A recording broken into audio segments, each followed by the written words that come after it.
يسعد مساكم واهلا وسهلا فيكم بحلقه جديده من برنامج صحتك بالدنيا. للي عم يتابعونا على الموجة 103.5 وللي عم يشوفونا عبر البث الاذاعي بوير عربي، اهلا وسهلا فيكم. رح يكون ضيفي بالاستديو الدكتور روان حسن تمو، اختصاصي بامراض الغدد الصم والسكري، ماجستير في اضطرابات النمو وقصر القامه عند الاطفال. نحن وانتو رح نرحب بضيفنا الدكتور روان. يسعد مساكم دكتور. أهلا وسهلا عليك. اهلا وسهلا فيك الله يخليك. ببرنامجنا برنامج صحتك بالدنيا. الله يسلمك. متابعينا للي حد عنده اي سؤال فينه يتصل معنا عبر الرقم الارضي 429 101 او عبر رساله عبر الواتساب 093 82 80 81 4. للي برات البلد حتى فيكم تراسلونا عبر البث المباشر بوير عربي باي رساله فيكم تنضموا لنا. موضوعنا هو مهم كتير، موضوع ربما يكون يعني مهمش، او ربما ما يكون يعني منتبهين للأهالي له. هو موضوع قصر القامة، موضوع يعني شائع ومهم كتير. كل مين حد عنده سؤال مثل ما قلنا لكم فيكم تنضموا لنا. يا ترى شو هو قصر القامة، شو أسبابه، كيف علاجه؟ كتير من الأسئلة رح نطرحها على الدكتور روان. لكن بالبداية لو تحكوا لنا دكتور عن موضوع أو فكرة النمو ومراحل النمو عند الأطفال. أهلا وسهلا، مساء الخير. هلا أول شيء عملية نمو هي عملية حيوية معقدة، يعني هي مجموعة من العوامل تتدخل سوا بتساعد على حدوث نمو طبيعي. نعم. يعني في عنا مجموعة عوامل خارجية، مثلا موضوع التغذية، موضوع النوم، موضوع النشاط الفيزيائي، موضوع الحالة النفسية. في عندي مجموعة عوامل داخلية بتسيطر عليها الهرمونات الداخلية المفرزة من الجسم. هاي العوامل تجتمع سوا بتساعد على حدوث نمو طبيعي. طبعا عملية النمو نحن ما فينا نحن نعتبر أنه عملية النمو عم بتزيد بشكل مستقر وبشكل ثابت. يعني بإحدى الدراسات الألمانية تحدثوا أنه عملية النمو بتزداد خلال فصل الربيع وبداية الصيف، وبتتباطأ بفصل الشتاء والخريف. ولكن بالمجمل نحن فينا نتوقع ممكن يكون عملية نمو قابلة للتوقع. يعني نحن فينا نتوقع أنه سنويا قديش ممكن يزيد الطفل، وبالتالي فينا نحسب نحن حساب سنوي. ولكن بالأشهر أو مثل ما قلنا بتغيرات الصيف يمكن يكون الموضوع بسبب تغيرات بإفراز الهرمونات. هذا الشيء بيخلي العملية ما تكون بشكل طردي ثابت، يعني على مدار اليوم أو على مدار الأشهر، ولكن سنويا ممكن أنه نحن نتوقع هذا الشيء. هلا النمو عادة الطفل مع الولادة بيكون الطول حوالي وسطيا حوالي 50 سنتيمتر، بيكون الوزن حوالي تقريبا 2.5 كيلو جرام، هذا الطبيعي وسطيا. تمام.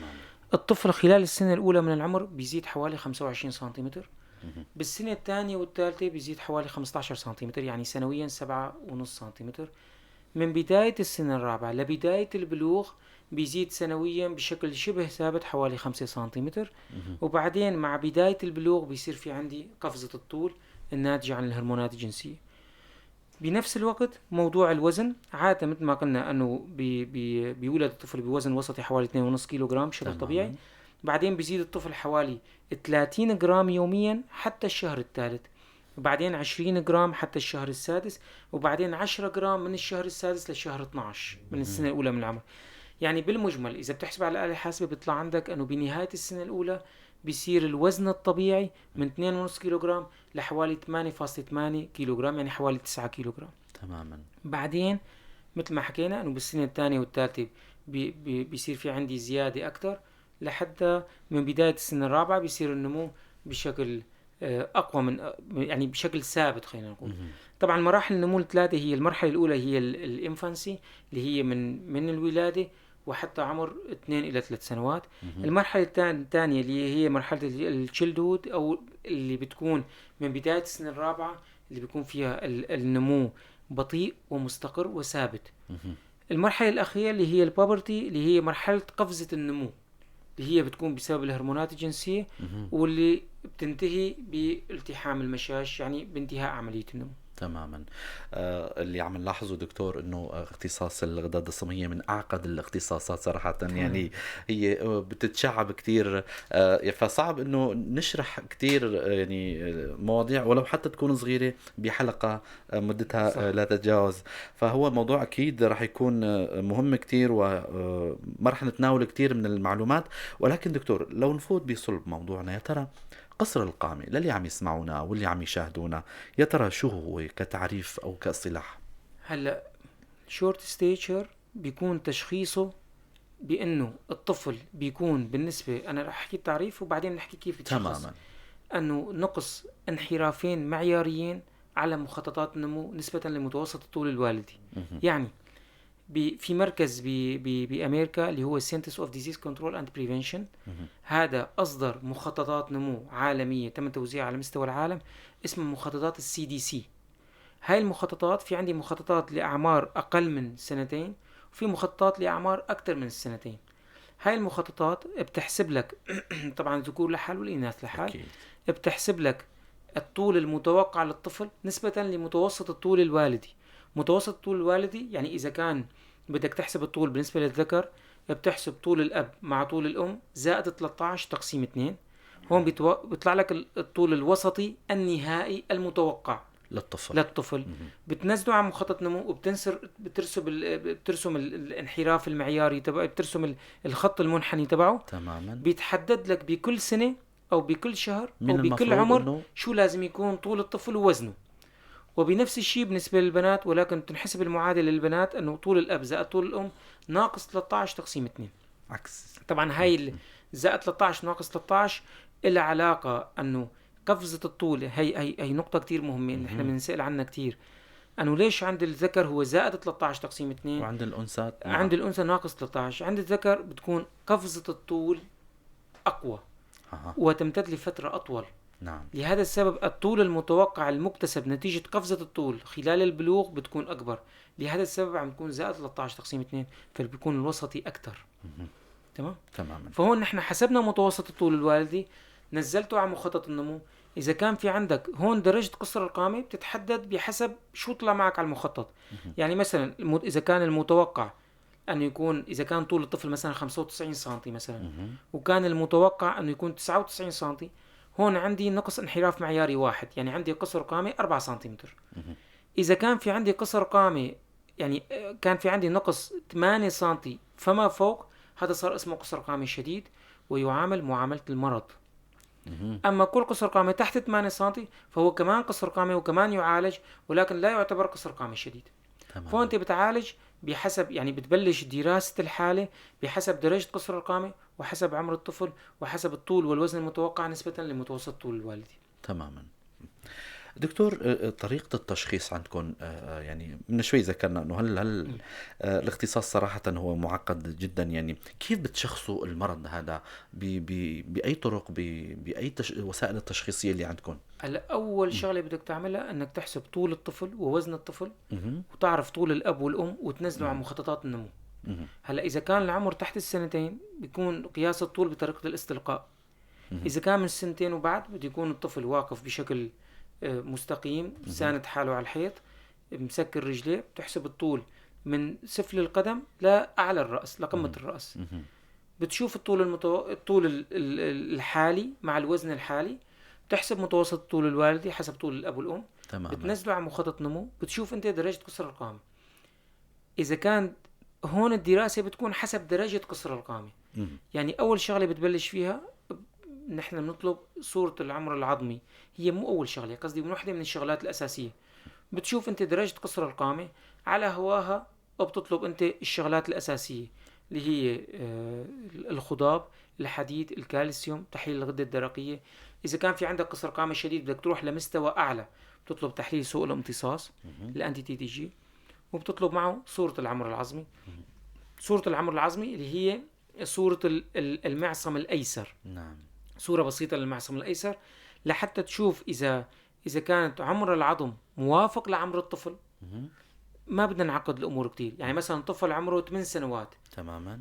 عملت مثلا طفل إجاني آخر شيء اليوم العمر 7 سنوات، مهم. عمر العظم 4 سنوات. تماما. يعني في عندي فرق بين العمر الزمني والعمر العظمي 3 سنوات. تماما. نتيجة قصر القامة العمر العظم ما بيجي أقل إلا لأسباب، يعني ممكن يكون سوء التغذية الشديد، ممكن يكون قصور الدرق، ممكن يكون عوز هرمون النمو. هذا بيوجهك أكثر لسبب قصر القامة. تماما. هون بتبلش أنت بتدرس بأسباب قصر القامة. طبعا تعرف أنت بتبلش نحن طبعا أسباب قصر القامة كتير. آخر شيء، لأنه أنا بعرف أنه المستمعين أكثر شيء رح يركزوا عليه هو موضوع الوراثة. عوز هرمون النمو قبل كل شيء. تماما. هلا موضوع الوراثة هذا بدنا نرجع له، هو أكيد. موضوع أساسي. تماما. عوز هرمون النمو دائما العالم بتركز على في عندي نقص بهرمون النمو، هذا الطفل أكيد بحاجة لإعطاء إبر أو شيء من هذا. آخر شغلة بتفكر فيها هو عوز هرمون النمو. تماما. يعني هاي الشغلة اللي دائما نحكيها خلال المقابلات، ودائما بيستغربوا العالم أنه آخر شيء هرمون النمو. إيه نعم، آخر شيء بتفكر فيه هو عوز هرمون النمو، وآخر شيء بتطلبه هو هرمون النمو. تماما. يعني في عندك شغلات أساسية. سوء التغذية هو من الأسباب الأساسية لقصر القامة. ممكن يكون في عندك عوز قصور الدرق مثلا، يعني الأسباب الغدية في عندك قصور الدرق، في عندك الداء السكري، في عندك الريكيتس أو الكساح، عوز فيتامين د. نعم. ممكن يكون في عندك أمراض مزمنة. ممكن يكون في عندك مثلا سوء الامتصاص. ممكن يكون في عندك مثلا أمراض الكبد، مثلا أدواء خزن جليكوجين مثلا. طبعا. أدواء خزن جليكوجين بيكون في عندي نقص بارتفاع بخمائر الكبد، مع نقص بإنتاج السكر، مع ضخامة بالكبد. هدول بالكامل بيكون عندهم قصر قامي. ممكن يكون في عندك أسباب مزمنة رئوية، مثلا ربو الأطفال، التهاب القصبات، الربو التحسسي، الالتهاب الانتانات الرئوية المتكررة. ممكن يكون في عندك أسباب قلبية، ربما. يعني ممكن يكون في أسباب قلبية ولو أنه هي أقل. مثلا من ضمن الأسباب المزمنة سوء الامتصاص. سوء الامتصاص بشكل حوالي 5-20% من أسباب قصر القامة. طبعا اختلاف النسبة أنه من 5-20% هو بسبب اختلاف النسب بين الدول. تماما. بس هو من الأسباب المهمة عنا. يعني ما رح أقول يوميا، بس ما بيمضى الأسبوع إلا في عندي 2 أو 3 من أسباب قصر القامة أنه يكون سوء امتصاص. وهذا الشيء بيستدعي دراسة سوء الامتصاص والالتزام بالحمية، وتحديد درجة سوء الامتصاص عن طريق التنظير والالتزام بالحمية، بالإضافة لمواد داعمة بتساعد على تحسين موضوع النمو. يعني هون ما بتبلش أنت بس فقط بعلاج النمو. إذا ما عالج سوء امتصاص ما بيتحسن الطفل. أكيد. قلنا ممكن يكون مثلا أسباب الدموية، مثلا فقر الدم المنجلي، التلاسيميا، عوز الحديد. هي من الشغلات المهمة جدا. موضوع القصور الدرق، موضوع يعني الغدة، هو من الأسباب المهمة جدا. ليش؟ لأنه الهرمون الدرقي، نقص الهرمون الدرقي بينقص من الاستجابة الجسم لهرمون النمو. تمام. هذا موضوع جدا مهم. يعني إذا كان هون بيكون إفراز هرمون النمو عندي طبيعي، تماما، ولكن استجابة الجسم لهرمون النمو بتكون أبطأ، يعني بتحس الجسم كأنه خمول. ليش؟ لأنه في عندي قصور درق. فلهذا السبب هو تحليل الغدة الدرقية بهذا الموضوع بالذات، يعني أنا بالنسبة لي يعتبر مثل تحليل ماسح. يعني مجرد طفل فات على العيادة بده يعمل تحليل الغدة. أكيد. هاي بالنسبة للأمراض. في عندي حالات تانية، يعني في عندك مثلا الإيديوباثيك شورت ستيتشر، اللي هو قصر القامة مجهول السبب. قصر القامة مجهول السبب بشكل حوالي 10% من أسباب قصر القامة. هون كل شيء عند الطفل طبيعي، حتى تحريض هرمون النمو أو الIGF-1 اللي هو الشكل فعال من هرمون النمو، والهرمون الدرقي، وتحليل سوء الامتصاص، والتحاليل الثانية، والعمر العظمي، كله طبيعي. القصة المرضية كلها طبيعية، كلها طبيعية، ولكن الطفل استجابته أبطأ، نموه أبطأ. أنا عندي بالعيادة حالتين فقط، يعني بجوز يكون الأب بيسمعنا، هو الأب حضر أكثر من مقابلة. نعم. وأنا كنت بتقصد الحكي عن هذا الطفل، وهو يعني لما بيسمع بيعرف إني عم بحكي عنه. طفل الأب ما ترك شيء بالعالم وما سوى، يعني حتى الفيتامين د اللي عملناه. أيوة. اللي أنا عادة يعني قليل ما بطلبه للأطفال إذا ما عنه. عندي أعراض واضحة لعوز فيتامين د. حتى الفيتامين د طلبته، طلع الطفل طبيعي 100%، ولكن النمو تبعه بطيء جدا. هذا يعتبر من أسباب المجهولة السبب، يعني من القصر القامي مجهول السبب. حالات نادرة، يعني حالات نادرة، ولو أنه حاطين نسبة عالميا 10%، ولكن يعني أنا بشوفها حالات أندر. هلا الحالات كل دولة تختلف فيه أسباب قصر القامة. مهم. كل مجتمع بيختلف عن مجتمع تاني. أيوة. يعني أنت إذا بتقرأ في عندك دراسات، صح هو الموضوع جديد، الموضوع الاهتمام فيه حديثا صار كبير. صح. بالمناسبة كنا عم نعاني منه كتير يعني كان الموضوع حتى خلينا نقول العائلات المثقفة أو العائلات اللي عندها إمكانيات مادية أو العائلات الأصحابين الشهادات، ما كان حدا بيهتم بهذا الموضوع. نعم. بس حديثا يعني صدقا فقط بس لإضافة بعض المعلومات، أنه حديثا في اهتمام خيالي بهذا الموضوع. مهم. يعني موضوع معظم مزعج الأيام مهم. عم يكون نص مرضى العيادة هي عبارة عن قصر قامة. يعني كتير صارت العالم تهتم حديثا بهذا الموضوع. هلا الأسباب بتختلف من مكان لمكان. يعني في دول مثلا خلينا نقول بأفريقيا ممكن يكون سوء التغذية هو من أهم أسباب قصر القامة. نعم. في عندك دول تانية بتتميز أنه نسبة قصور الدرق عندهم كبيرة. في عندك دول بتتميز أنه سوء الامتصاص عندهم نسبتها أعلى. الأسباب الأهم بموجب الدراسات اللي انعملت بمجتمعنا، وأنا يعني أنا عملت الماجستير بقصر القامة وعملت دراسة على عدد كان ضخم من المرضى. الأسباب الأهم هو ال constitutional short stature اللي هو قصر القامة البنيوي، والفاميليا short stature اللي هو قصر القامة العائلي. ونحن رح نتحدث عن هدول لأنه هن الأسباب الأقوى بمجتمعنا. يعني بشكله حوالي 65% من أسباب قصر القامة بمجتمعنا بالكامل، بمجتمعنا السوري.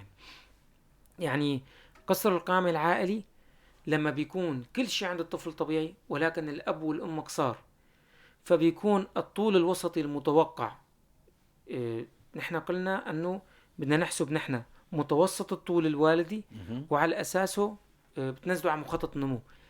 متوسط الطول الوالدي عالميا عند الذكور الحد الأدنى هو 165.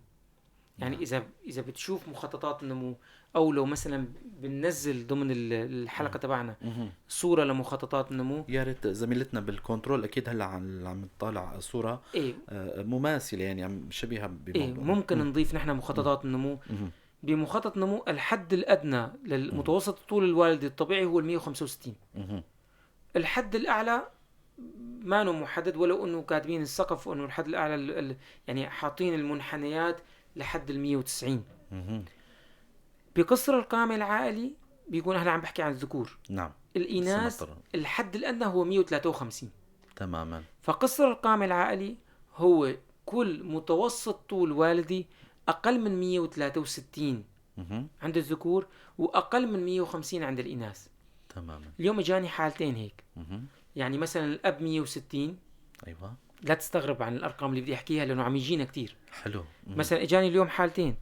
الحالة الأولى الأب 160 والأم 147. الحالة الثانية الأب 163 والأم 150 كمان.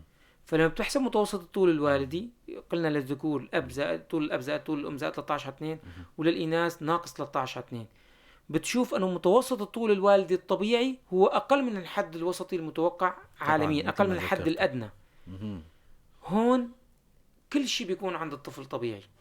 أيوة. ولكن الأب والأم قصار. إلا إذا كان في عندي حتى بالنسبة للأب والأم في عندي قصر قامة. تمام. يعني اليوم الحالتين اللي اجوني، الحالة الأولى الطفل طوله طبيعي. يعني حتى كلام الأم لساته ببالي أنه طيب دكتور يعني لازم إذا نحن قصار أنه الولد كمان يطلع قصير. لا نحن ما قلنا هيك. بقصر القامة العائلي نحن ممكن نعطي علاجات مختلفة ونعطي مواد داعمة بهدف كسب طول إضافي ولو لسنتيمترات يعني. يعني الهدف هو كسب طول إضافي. ولكن كان الولد بالنسبة لمتوسط طول والدي كان طبيعي. يعني الولد اللي شفته حتى الأمريكان ديابيتس أسوسيشن الجمعية الأمريكية رخصت إعطاء إبر هرمون النمو، أنه ممكن ببعض الحالات معالجة قصر القامة عائلي بإبر هرمون النمو بجرعات داعمة من إبر هرمون أكيد رح نتناول هالموضوع هذا. تمام. الحالة الثانية في عندي قصر قامة عائلي، يعني المتوسط الطول الوالدي هو طبعا كانت بنت. نعم. هو أقل من تصور أنه الطول الوسطي المتوقع النهائي للبنت طلع 149. ولكن حتى بالنسبة للأب والأم طلع في عندي قصر قامة 9 سنتي. يعني قصر قامة شديد. نعم. يعني فوق ما في عندي قصر قامة عائلي والطول المتوقع النهائي المعادلة هاي. قليل، ومع ذلك الطفل كمان عنده قصر قامة شديد بالنسبة للأب والأم، هون طبعا أكيد بنعالج. طبعا. هل الحالة الثانية هي قلنا هي واحدة من الأسباب الشائعة جدا ببلدنا. المجموعة الثانية كمان من تعتبر من الأسباب الشائعة الكونستيتيوشنال شورت ستيشر أو قصر القامة البنيوي. قصر القامة البنيوي يعني تأخر علامات البلوغ. أيوة. عادة وسطيا بتبلش علامات البلوغ بالظهور عند الذكور بعد عمر 12 سنة، وعند الإناث عادة بتبلش من حوالي عمر 11 سنة. هون بتبلش عند الذكور ببلش في عندي كبر بحجم الخصية مع ظهور الأشعار، عند الإناث ظهور برعم الثدي مع ظهور الأشعار. بقصر القامة البنيوي بتتأخر علامات البلوغ، وبالتالي بتتأخر قفزة الطول. طبعا. تعرف أنت بلش طردي البلوغ يعني. ال الهرمونات الجنسية عند الذكور والإناث، وخاصة عند الإناث شو بيعمل؟ بيسرع من نمو مشاش العظم، يعني بيسرع من عملية الطول لفترة مؤقتة. يعني هلأ جبت بنت عمرها 7 سنوات، نعم، عطيتها، وهي من بصراحة بتصادفنا، يعني بصراحة يعني لازم نحكيها.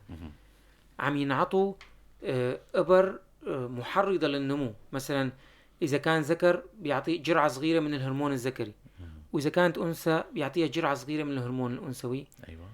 بيصير في عندي تحريض للنمو وبيطول الطفل، ولكن هون أنا بعمل شغلتين: بسرع نمو المشاش وبالتالي بتسكر العظمة بسرعة.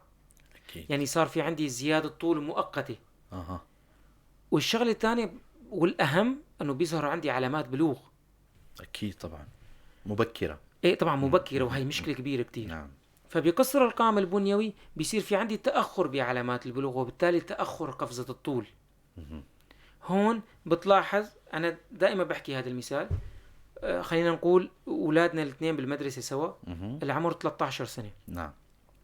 ابني بلشت عنده علامات البلوغ، بلشت قفزة الطول، تغيرت ملامحه، تغير الصوت، بلش يظهر عنده مثلا شعر الدقن، بلش الطول الفارع يبين. أيوة. بلشت تحس حالك انك عم تشوف شب. تماما. ابنك لساته ما بلشت علامات البلوغ عنده، خلال سنة بتلاقي الفرق بين اثنين صار 10 سنتي. أيوة. فبتستغرب انه انا ابني معناته قصير بالنسبة لصديقه. تيجي بتطلع بتلاقي انه علامات البلوغ عند صديقه بلشت وصار في عنده بلوغ. طبعا البلوغ هو بمر ب5 مراحل، يعني 5 درجات للبلوغ. أيوة. ليصير بالغ بشكل كامل مثلنا يعني. فهون بتلاقي انه هذا الشاب قطع 2 ل3 مراحل بالبلوغ، وبالتالي عطاني قفزة طول. في حين الطفل هاد ما بلش بعلامات البلوغ، وبالتالي خلال سنة صار فرق بيناتهم 10-15 سنتي. طبعا بهاي الحالة بتتشخص بشغلتين: أول شيء تأخر بعمر العظم، يعني طفل عمره 13 سنة بتلاقي عمر عظمه 10 سنوات. تماما. لأنه ما عندي علامات بلوغ، وبالتالي ما عندي نضج للعظم. تماما. الشغلة الثانية والمهم جدا أنه بيكون في عندي قصة عائلية عند أحد الأبوين أو كليهما. أيوة. يعني بيجي، وأنا كتير أحيانا الأهل لحالهم بيحكوا أنه دكتور والله أنا كمان تأخر بلوغي، مثلا أنه والله البنت عمرها 12 سنة ما عندي أي علامات بلوغ. الأم تقول لك وأنا كمان تأخر البلوغ، وتأخرت مثلا ظهور علامات الجنسية، وتأخر حدوث الدورة لعمر مثلا 15 سنة نعم. أو 16 سنة. فهون بيكون في عندك قصة عائلية، فهي مهم أنه نسأل أنه في أحد الأبوين عندهم هذا الشيء ولا لا. إذن الأسباب الأهم قلنا قصر القامة العائلي والبنيوي، بشكل أقل قصور الدرق. الأسباب الغدية يعني قلنا قصور الدرق، الداء السكري، الكساح. أسباب تانية الأسباب القلبية، الأسباب المزمنة، سوء التغذية، عوز فيتامين د. الأسباب الأقل اللي بيشكل بمجتمعنا حوالي 1-3% من الأسباب هو عوز هرمون النمو. عوز هرمون النمو يا أما بيكون خلقي أو بيكون مكتسب. يعني مثلا طفل صار عنده التهاب دماغ، التهاب شديد بالدماغ، وبالتالي سبب له أو ورم دماغ أو ورم بالغدة النخامية، وسبب له تلف بالغدة النخامية والغدة الموجودة بالدماغ اللي هي بتفرز 5 هرمونات أساسية من ضمنها هرمون النمو. أيوة. أو بيكون سبب خلقي، يعني في عندي مثلا تقعر بالنخامة، أو بيكون في عندي نقص بأحد محاور الهرمونات لسبب مجهول. يعني عندي 5 إفرازات هرمونية من الغدة النخامية، واحد منهم مضروب اللي هو هرمون النمو. طبعا هون بيتم إجراء دراسة إذا عوز هرمون النمو خلقي أو مكتسب، أو بيكون في عندي مقاومة على هرمون النمو. تماما. عندي حالة واحدة لأنه نادر جدا، أو بنسميه نحن متلازمة لارون. متلازمة لارون بيكون في عندي طفل طبيعي وإفراز هرمون نمو طبيعي، ولكن الجسم لا يستجيب. طبعا هون حتى لما بنعالج بننبه الأهل أنه في عندي عدم استجابة على هرمون النمو. هم بينعطى إبر IGF-1 بصراحة ما متوفر يعني، أو ببعض الدراسات بيحكي أنه بنعطي هرمون النمو، إبر هرمون النمو بجرعات أعلى. ممكن يكون هذا الشيء بيعمل لي تحريض للجسم يعني. إذن عوز هرمون النمو هو من الأسباب الأقل بين أسباب قصر القامة. تمام دكتور. طبعا موضوعنا مثل ما قلنا ببداية الحلقة هو موضوع مهم كتير، ربما يحتاج لحلقات، ربما ما يعني استنانا الوقت لحتى نحكي فيه بعمق، ويعني حتى هالموضوع هذا ياخد حقه. لكن لو تحكونا عن الأسباب الأشيع دكتور، شو هن؟ هاي الشيء هاي الأشياء كانت يعني الأشياء هدول أنا درجت لك إياهم وركزت على موضوع قصر القامة البنيوي مع قصر القامة العالي، هدول أهم شيء. بعدين بتجي بالدرجة الثانية بتدور بين الأسباب الغدية، قلنا الأسباب المزمنة، الأسباب القلبية، الأسباب الرئوية، تختلف النسب حسب الدول. بشكل أقل بيكون عاوز هرمون النمو. تمام دكتور. وصلنا لهون يعني الطبيب شخص الحالة بده يعالج. يا ترى كيف العلاج؟ هلا المستمع ولا كل مين هلا عم يسمعونا وحابب يعني كل مين عنده اي حالة او حدا بيعرف اي حالة ما بموضوع قصر القامة، فينه يتصل معنا عبر الرقم الارضي 429 101، او حتى تبعتوا رسالة عبر الواتساب 093 82 80 81 4. للي برات البلد حتى فيكم تبعتوا لنا اي سؤال بيخطر على بالكم بموضوع قصر القامة. هو موضوع مهم كتير، يعني حابين نفيدكم عبر منبر بوير ومعلومات القيمة عند الدكتور روان حسن تمو، واللي عامل ماجستير بهالاضطرابات النمو أو قصر القامة عند الأطفال. حابين تستفيدوا. يا ترى العلاج كيف بيكون دكتور؟ هلا هون بترجع بحسب الحالة. يعني أول شغلة بدنا نحكيها إنه العلاج ما نوع عشوائي. يعني قصر القامة ما نو لعبة بصراحة. مثل كل هالدراسة هاي وكل هالمعادلات يعني أكيد يعني ما رح بتجي بتطلب تحليل، مثلا بتلاقي طفل عنده قصر قامة شديد، عنده قصور درق شديد. بيستغرب الأهل أنه دكتور ليش ما أعطيته إبر؟ أيوة، ما هو في عندي سبب واضح لقصر القامة اللي هو عوز قصور الدرق، يعني عوز الهرمون الدرقي. فكيف أنا بدي أعطي إبر هرمون النمو؟ لأنه هذا ما عنده استجابة على هرمون النمو. مو ما عنده هرمون النمو. العلاج بيكون حسب السبب. في عندك أسباب إذا قلنا قصر القامة البنيوي في له علاجات حسب الحالة. في كتير دراسات بتحكي أنه عن أعطاء، باعتبار قلنا نحن نبلش نحن من الأسباب الأشيع.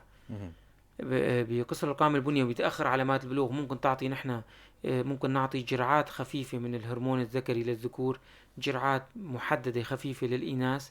هون بيساعدني، بيعملي دفشة نمو، يعني بيعملي دفشة باتجاه المرحلة الأخيرة من النمو، مرحلة البوبرتي، مرحلة البلوغ. فهون أنا بعمل دفشة للطفل لحتى فوته من المرحلة الثانية تشيلدهود للمرحلة الثالثة مرحلة البلوغ. يعني بحرض له ظهور الصفات الجنسية الثانوية، وبالتالي بحرض له النمو، بحرض له علامات البلوغ. تماما. بقصر القامة العائلي إذا كان طول الطفل طبيعي بالنسبة لمتوسط طول والدي، هون بنبه الأهل أنه أنا في عندي قصر قامة عائلي بدي أعالج، ولكن هذا العلاج ممكن يكون محدود الإمكانيات، ممكن يكون في عندي سقف للعلاج وسقف للاستجابة بحكم في عندي سبب وراثي قوي ممكن يكون هو المسيطر. بقصر القامة بقصور الدرق مثلا أكيد بنعطي الهرمون الدرقي وبتلاقي استجابة رائعة جدا. يعني خلال فترة ما بتكون طويلة بتلاقي بلش طفل يستجيب بشكل كتير ممتاز. إذا في عندي سوء تغذية بدي أعالج سوء التغذية، فاتح شهية. إذا كان في عندي فقر دم نعالج فقر الدم. إذا كان في عندي نقص كلسيوم وعوز فيتامين د بنعالج نفس الشيء. إذا كان في عندي سوء امتصاص اللي نحن حكينا إنه هي من الأسباب المهمة جدا، أول شيء بحول الطفل لطبيب هضمية بيشخص لي درجة سوء الامتصاص. هذا موضوع جدا مهم. يعني بتشخص عن طريق قصر القامة، بتعمل شغلة كتير منيحة وبتشخص سوء امتصاص. بتبعت الطفل لطبيب هضمية، بيجي الزميل بيقول له انه هذا الطفل لازم نعمل له تنظير ونحدد درجة سوء الامتصاص. بتلاقي الاهل رجعوا لعندك يقولوا دكتور انا ما بدي نظر الطفل. تماما. لك يا اخي انا في عندي سبب مهم جدا لكسر القامة اللي هو سوء الامتصاص. من الضروري جدا انك تحدد درجة سوء الامتصاص. تماما. هي مرش 1 مرش 2 مرش 3 بي 3 سي أكيد. مرش 4. يعني درجة سوء الامتصاص كتير مهمة لطبيب الهضمية وكتير مهمة لإلنا. وفي ناس بتستجيب فورا فعلا، بتروح بتنظر الطفل وبتحدد لي درجة سوء الامتصاص وبتبلش تلتزم بالحمية وبتلاقي استجابة، يعني استجابة جدا مميزة. يعني من الحالات اللي بتبيض الوش نتائج مرجوة، يعني نتائج رائعة. إذا كان في عندي من النقاط اللي أنا ما ذكرتها والحمد لله يعني إن شاء الله تكون ما كتير متوفرة بمجتمعنا، ما كتير موجودة، قصر القامة النفسي الاجتماعي. أيوة. إذا كان في عندي طفل يعني مضطهد بالبيت، طفل معذب، طفل مثلا أهله سيئي التعامل معه، أو طفل بيكون في عندهم مشاكل كتير بالبيت، الأب والأم منفصلين، هذا واحدة من الأسباب بالمناسبة ما كتير حالة النفسية يعني دكتور هذا اسمه للطفل. قصر القامة أيوة. النفسي الاجتماعي. أنت بتعرف أنه هاي واحدة من الأسباب اللي بيحرموا الأهل من الطفل بأوروبا.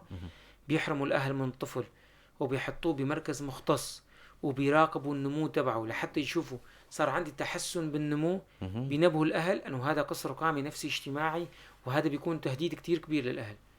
ولكن باعتقادي أنه ما كتير متوفر بمجتمعنا. يمكن بهاي الأزمة يكون توفر، ما بعرف، بس أنا باعتقادي أنه ما كان موجود عن جد، ما كان موجود بمجتمعنا. يعني حديثا ما بعرف، يعني ما فيني أكد أنه موجود ولا، ربما يكون صار نسبته أعلى بصراحة. يعني أكيد عبر دراسة هي أكيد ما هي. لكن قصر القامة النفسي الاجتماعي يعتبر من أسباب قصر القامة، يعني مدرج ضمن بند لحاله تماما. هو الخطوة الأخيرة إذا كان في عندي قصر قامة بيعوز هرمون النمو. طبعا هون التشخيص بيعوز هرمون النمو أنا ما حكيت عنه. إذا عملنا الدراسة السابقة للطفل وطلع في عندي التحاليل والشغلات الثانية كلها طبيعية، ولكن في عندي تأخر بعمر العظم وفي عندي قصر قامة شديد، هون أنا بروح لإجراء شغلتين اللي هن أول شيء تحليل IGF-1 اللي هو الشكل الفعال من هرمون النمو. IGF-1 سابقا ما كان متوفر بمجتمعنا، يعني بمنطقتنا، والحمد لله هلا متوفر بصراحة. يعني تحليل IGF-1 ما كان متوفر، هلا حاليا متوفر وفي عدد منيح من المخابر بيعملوا.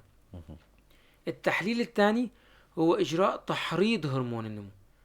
يعني عملنا تحليل IGF-1 اللي هو شكل فعال من هرمون النمو، وطبعا تختلف النسبة بحسب العمر. أيوة. بيعطيني نتيجة منيحة. بعدين بعمل تحريض لهرمون النمو.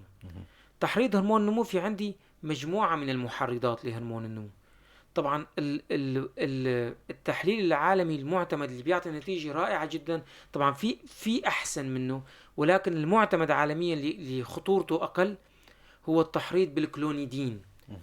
كلونيدين هي مادة بتنعطى بحسب الوزن. هي حبة صغيرة. بنجيب الطفل نحن على الريق الصبح، بنعمل له تحليل GH صيامي يعني على الريق، بنسحب له دم. بعدين بنعطي حبة الكلونيدين على هو الوزن، بنعطي جرعة مناسبة للوزن تقدر بحسب الوزن، بنعطي جرعة مناسبة للوزن، وبنعمل تحريض على 4 مراحل. يعني إجراء تحليل الهرمون النمو بعد نص ساعة وبعد ساعة وبعد ساعة ونص وبعد ساعتين. النقطة الكتير مهمة اللي عم تعمل خلاف بيننا وبين بعض الزملاء وخاصة أطباء الأطفال، يعني عم يحاولوا، طبعا هن مشكورين ولكن هذا الشيء غلط طبيا، عم يحاولوا يعملوا تحريض هرمون النمو تحليلين فقط، بحكم أنه تحريض هرمون هو تحليل مكلف بصراحة تماما. يعني كل تحليل على ما أعتقد بيكلف حوالي 20,000 على ما أعتقد. تماما. عم يحاولوا يوفروا على الطفل، بيعملوا تحريضين مثلا بعد ساعة وبعد ساعة ونص. هذا ما بيعطينا نتيجة دقيقة. هون أنا غيرت من المعايير العالمية. أكيد. مفترض أني أعمل تحريض على 4 مراحل. أول شيء على الريق قبل ما إجراء التحريض، بعدين تحليل بعد نص ساعة من التحريض، وساعة وساعة ونص وساعتين. لأنه وجود تحليل واحد أكثر من 7 برقم أكثر من 7 نانوغرام على الملي بيعطيني نتيجة طبيعية. يعني إذا تحليل واحد أكثر من 7 فهذا الطفل طبيعي. فبيعملوا تحليلين، إذا هدول التحليلين نازلين بيعتبروا أنه في عندي عوز بهرمون النمو. لا، هذا الكلام ما صحيح علميا. لأنه بدك تعمل 4 تحاليل، وجود واحد طبيعي يعني طبيعي. إذا كان في عندي عوز بهرمون النمو، هون ببلش بالعلاج بإبر هرمون النمو. إبر هرمون النمو ما بتنعطى بشكل عشوائي تماما. يعني هذا الموضوع أنا بتمنى أنه يتم التركيز عليه كتير. أكيد. هو كان حابب أختم لقائنا ولو إنه الوقت تداركنا دكتور. موضوع مهم كتير، عم نلتمسه بين أطباء الأطفال ربما للأسف، يعني إنه أو بمجتمعنا إنه استخدام إبرة الهرمون أو النمو وفكرة إعطائه لمرة واحدة، يعني إنه طبيب الأطفال بيعطي هالإبرة هاي لمرة واحدة وخلص الطفل بيكتفي. يا ريت ولو بدقيقة لو بصراحة أحيانا ما بيكون الذنب على الطبيب، يعني أحيانا بيكون في ضغط على الطبيب. تماما. يعني أنا واحد من الأطباء اللي سألت من كم يوم، أنا دكتور طيب أنت عم تعالج صار لك 2 سنين، ليش ما فكرت تعطي إبر هرمون النمو؟ يعني هي بإحدى حالات بإحدى الأطفال يعني. نعم. إعطاء هرمون النمو أحيانا صح، أكيد الطبيب بده يعتمد على قرار علمي، ما راح يعتمد على تأثير الأهل. ولكن أحيانا بينحط الطبيب بموقع اتهام، بيخلي الطبيب دائما يبلش من العلاج الأقوى. ولكن العلاج الأقوى لا يعني فائدة أكبر. إبر هرمون النمو أول شيء لا تعطى لمرة واحدة فقط، هذا خطأ طبي فادح. لا تعطى والحمد لله ما بتضر ولكن ما بتفيد.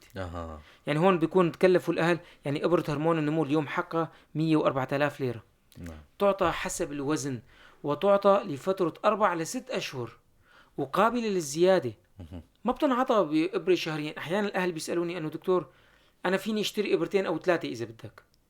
ما بتنعطى بهذا الشكل، بتنعطى بحسب الوزن وحسب نوع الإبرة. في إبرة بتنعطى بشكل يومي، في إبرة بتنعطى بشكل أسبوعي.